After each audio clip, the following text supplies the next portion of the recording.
Back here in the U.S., the West Coast ports back up and running after dock workers and shippers temporarily resolved that 9-month labor standoff.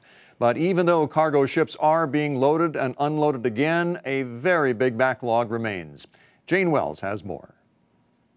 Back to full force, but not yet back to normal here at the ports of Los Angeles and Long Beach and all up and down the West Coast.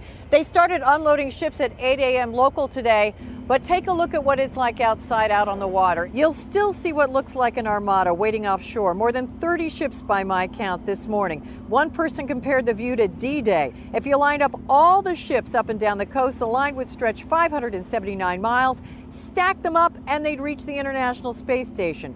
But trucks were moving. Finally, employers say it could take 6 weeks to 3 months to unclog the ports, and it could take until April for all the union locals and employers to ratify the proposed 5-year deal for a situation which the Labor Secretary says was causing too much collateral damage. It was being felt by farmers in the Midwest, by small business owners, large business owners, retailers, and others with whom I spoke, who were trying to do their jobs and take advantage of this tailwind that is the U.S. economy. GPS maps show the work ahead. The green squares are container ships, and this is how it looked at the L.A. Long Beach port last Wednesday.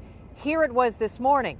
A few more ships, it appears. But the work will now proceed even as rank-and-file voting takes place. Secretary Perez is confident of approval since all 25 people in the negotiating room unanimously gave the thumbs up to a deal after 9 months of deadlock. I have all the confidence in the world that when the rank-and-file take a look at this, they will see that this is a good package for them and that they should move forward. This new package replaces the lone arbitrator with an arbitration panel.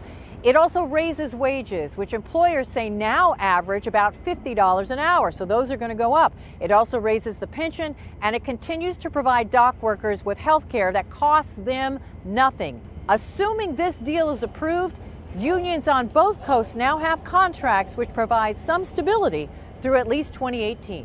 For Nightly Business Report, I'm Jane Wells in the Port of Los Angeles.